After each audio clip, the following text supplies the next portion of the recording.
All right, if you haven't watched the first three videos, I did the front of the cab, under the hood. We did the side of the cab on the driver's side. Now we're working our way to the back of the cab, you know what I'm saying? So this is gonna be a pretty long video. Hope it's not gonna be too long.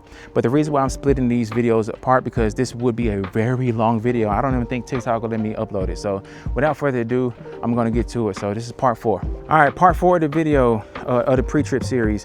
We're doing the back of the cab right now. This is easy. It's the same concept. We're going to start from the top. We're going to work our way down. We're going to go in and we're going to work our way out.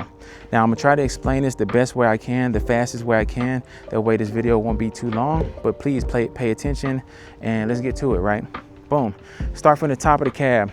We're making sure there's no damage to the top of the cab. Make sure we didn't hit any bridges and it's not damaged or hit any trees or whatever, right? Now you should have these DOT reflector tapes on the side, on the top and on the side. You see right here, and you got 2 up here. You got one right here. Now, if you have a Freightliner or any other type of truck, it will be kind of in an L shape, right?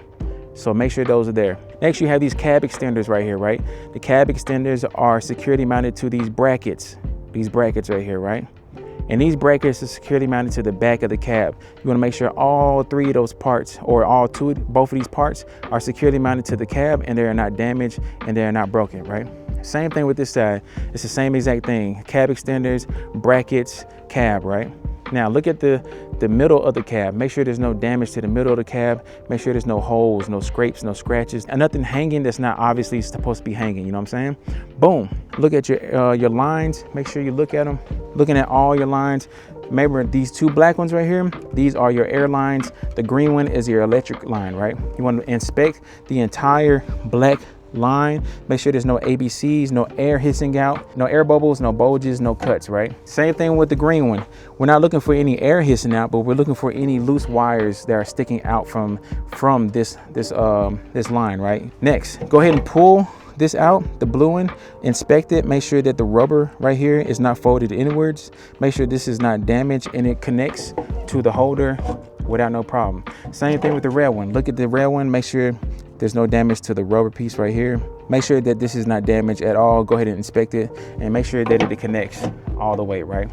Next thing, pull your electric line out. Look down the electric line. Make sure there's no debris in there. Make sure it's not damaged.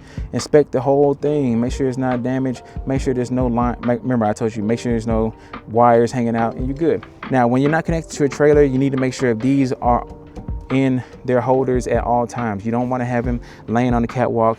Just go ahead and put them in here just so they won't get damaged. You know what I'm saying? That's the best way to keep them from getting damaged. Next, work your way down. Make sure that this fuel tank is securely mounted. Make sure it's not damaged. Make sure you don't see any fluids leaking from the bottom, and you are good, my guys. All right, boom. So we just did the whole back side of this cab. We just went from the top. We just worked our way down. Now we're gonna work our way in. Well, we already worked our way in, which was the fuel tank. Now we're gonna work our way out. So let's do it. All right, we're gonna inspect the catwalk first. We're gonna look at the entire catwalk. Make sure that there's no holes. Obviously there's small holes right here, but we're looking for big, gigantic holes or any cracks or, you know, obvious damage to it, right? Make sure that these plates are not sliding everywhere. Go ahead and, if you need to, give it a little pull. Make sure it's not sliding everywhere. Make sure these are securely mounted, right? Next thing, you got your steps. Make sure your steps are securely mounted to the frame. If you need to, apply a little pressure to them.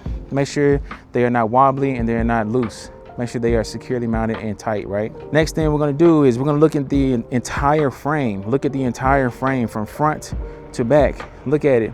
Make sure it's not damaged. Make sure it's not no illegal weldings and you're good. Me personally, I like to grab this fender right here, give it a little pull. This bar right here is not cracked, bent, or broken, and it is securely mounted to the frame. I look at the fender itself, look at it, make sure it's not damaged, and we are good, man. All right, cool. So that's the end of this video, man. This is the 4th video explaining the backside of the cab. Hope this was very helpful. And remember, if you're trying to get into trucking or you just got into trucking, please, I just dropped the ebook. The link is in the description. It explains how to get from tier 1 companies to tier 3 companies like Walmart, and how to get your license if you don't have a license already, and kind of explaining the difference between the tier 1, tier 2, tier 3 companies and what you need to do to elevate from, you know, each tier to the next. Also, it explains how to get your license, what you need to do when you finally get your license, and the main things that you need to, you know, look out for when you're out here on the road. So hope this was helpful. If you want the ebook, the link is in my bio, my description. It's $10, and if you really want it, go ahead and copy it, my guys. You know what I'm saying? So that is the end of video 4. I'll see you guys on the next video. Bye.